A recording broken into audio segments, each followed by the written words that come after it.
तर मंडळी, जर तुम्ही शेती करण्यासाठी जर तुम्ही बँकेकडून कर्ज घेतलं असेल तर तुमच्यासाठी एक आनंदाची बातमी आहे.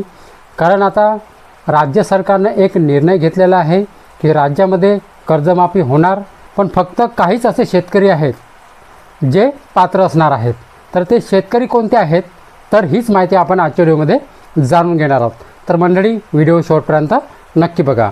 तर नमस्कार मंडळी, मी प्रवीण शंभरकर, तुम्ही पाहता खेड्यातील मुलगा. राज्यातील शेतकरी कर्जमाफीच्या मुद्द्यावर गेल्या काही महिन्यापासून चर्चा सुरू आहे. विधानसभा निवडणुकीपूर्वी महायुती सरकारने शेतकऱ्यांना कर्जमाफीचे आश्वासन दिले होते. मात्र सरकार स्थापन होऊनही अद्याप हा निर्णय झालेला नाही. यामुळे विरोधकांकडून सरकारवर सातत्याने टीका होत आहे. या पार्श्वभूमीवर महसूल मंत्री श्री चंद्रशेखर बावनकुळे यांनी एक महत्त्वाचे वक्तव्य केले आहे, ज्यामुळे शेतकऱ्यांमध्ये आता उत्सुकता निर्माण झाली आहे. मंत्री बावनकुळे यांनी स्पष्ट केले आहे की सरकार सरसकट कर्जमाफी करणार नाही.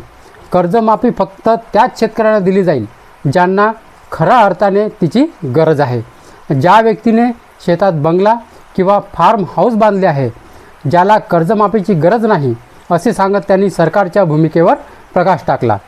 या उलट ज्या गरीब शेतकऱ्याच्या शेतीत काहीच पिकत नाही आणि जो आत्महत्यासारखे टोकाचे पाऊल उचलण्याचा विचार करत आहे, अशा व्यक्तीचे सर्वेक्षण करून त्यांना मदत करणे हे आमचे उद्दिष्ट आहे, असे ते म्हणाले.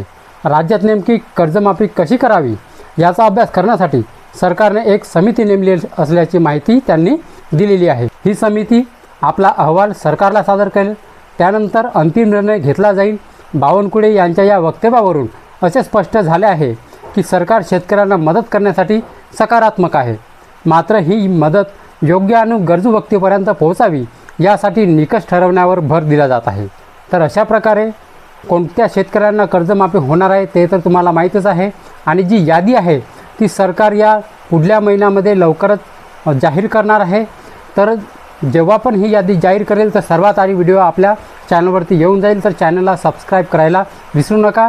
कारण ज्यांच्या शेतामध्ये बंगला किंवा फार्म हाऊस आहे त्याला कर्जमाफीची गरज नाही, असे चंद्रशेखर बावनकुळे यांनी सांगितलेलं आहे. तर बघा, ज्यांना गरज आहे फार, जे शेतकरी आत्महत्या करण्याचे टोकाचे पाऊल उचलण्याचा विचार करत आहेत, अशा व्यक्तींना जे मदत करण्याचे त्यांचे उद्दिष्ट आहे असे ते म्हणाले आहेत. ठीक आहे. तर तुम्हाला समजत असेल की महसूल मंत्री चंद्रशेखर बावनकुळे यांनी ही माहिती दिलेली आहे.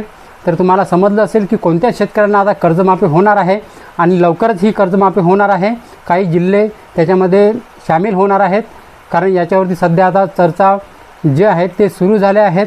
कारण आता काही महिन्यापासून त्या चर्चा होत्या सुरू होत्या आणि आता या चर्चावरती पूर्णविराम आला आहे. लवकरच पुढच्या महिन्यामध्ये राज्यामध्ये कर्जमाफी होणार आहे आणि त्या शेतकऱ्यांना ती कर्जमाफी मिळणार आहे.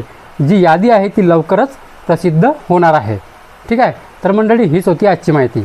तर मंडळी, माहिती जर समजली असेल आणि जर व्हिडिओ आवडला असेल तर व्हिडिओला एक लाईक करून माझ्या चॅनलला सबस्क्राईब करायला विसरू नका.